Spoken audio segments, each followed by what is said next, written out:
दोस्तों, हमारे चंद्रयान 3 का विक्रम लैंडर 23 अगस्त को शाम 6:04 पर सफलतापूर्वक लैंडिंग कर चुका है। सभी देशवासी लैंडिंग का जश्न मनाए थे। लेकिन इतना ही नहीं, चंद्रयान 3 के उतरने से पहले मंदिरों में हवन भी कराए गए थे ताकि हमारा चंद्रयान सही सलामत चांद की सतह पर सॉफ्ट लैंडिंग करे। सभी देशवासी और हमारे इसरो के वैज्ञानिकों का मेहनत रंग लाई और हमारा चंद्रयान 3 चांद की सतह पर सॉफ्ट लैंडिंग कर गया।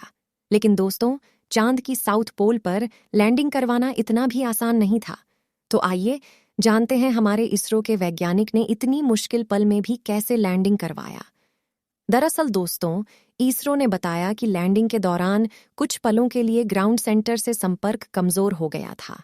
हाँ, थोड़ी परेशानी हो गई थी जिससे यह मिशन फेल भी हो सकता था। लेकिन इसरो के वैज्ञानिकों की मेहनत रंग लाई और सब कुछ ठीक हो गया।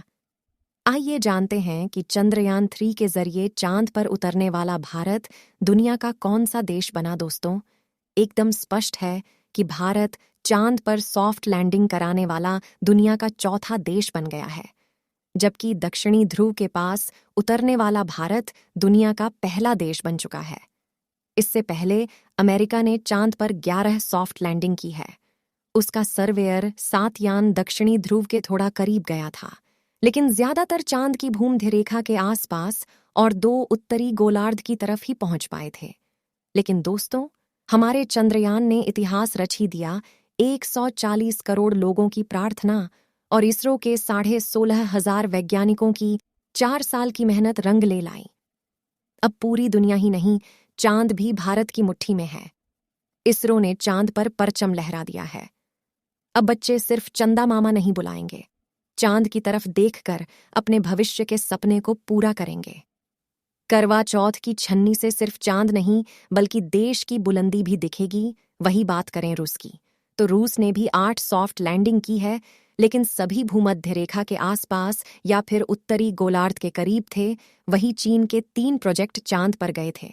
चांगई 3 और चांगई 5 चांद के उत्तरी ध्रुव के आसपास था, जबकि चांगई 4 चांद के पिछले इलाके की तरफ गया था। लेकिन भारत दुनिया का इकलौता ऐसा देश है जिसने दक्षिणी ध्रुव पर सॉफ्ट लैंडिंग कराई है। चंद्रयान 3 के चांद के साउथ पोल पर उतरने के अगले दिन रोवर प्रज्ञान ने काम शुरू कर दिया। वह चांद की सतह पर चहलकदमी कर रहा है।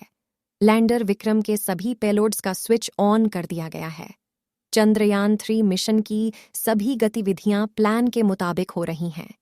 चांद पर मौजूद चंद्रयान 3 के सारे सिस्टम नॉर्मल हैं। वैज्ञानिकों का कहना है कि चंद्रयान 3 की लैंडिंग के बाद अब सबसे अहम चुनौती चांद के दुर्गम दक्षिणी ध्रुव में पानी की मौजूदगी की संभावना की पुष्टि और खनिज धातुओं का पता लगाने की होगी। वैज्ञानिकों का मानना है कि इन स्टडी से वहां जीवन की संभावना और सौरमंडल के बनने के रहस्य पता लगाने में मदद मिलेगी। IIT गुवाहाटी के फिजिक्स विभाग के प्रोफेसर शांतब्रत दास ने बताया, चंद्रमा का दक्षिणी ध्रुव बेहद दुर्गम इलाका है। इसमें 30 किलोमीटर तक गहरी घाटियां और 6 से 7 किलोमीटर तक ऊंचे पहाड़ हैं। इस हिस्से में कई इलाके ऐसे हैं जहां सूर्य की किरणें आज तक पड़ी ही नहीं हैं। ऐसे में यहां जमे हुए पानी के अहम भंडार हो सकते हैं। प्रोफेसर दास ने बताया कि रोवर पर 2 पेलोड लगे हैं। इसमें पहला लेजर इंड्यूस्ड ब्रेकडाउन स्पेक्ट्रोस्कोप है, जो चांद की सतह पर मौजूद रसायनों की मात्रा की स्टडी के साथ ही खनिजों की खोज करेगा। और दूसरा payload alpha particle x ray spectrometer है, जो तत्वों की बनावट को जांचेगा, जैसे magnesium, aluminium, silicon, potassium, calcium, tin, लोहे के बारे में पता लगाएगा।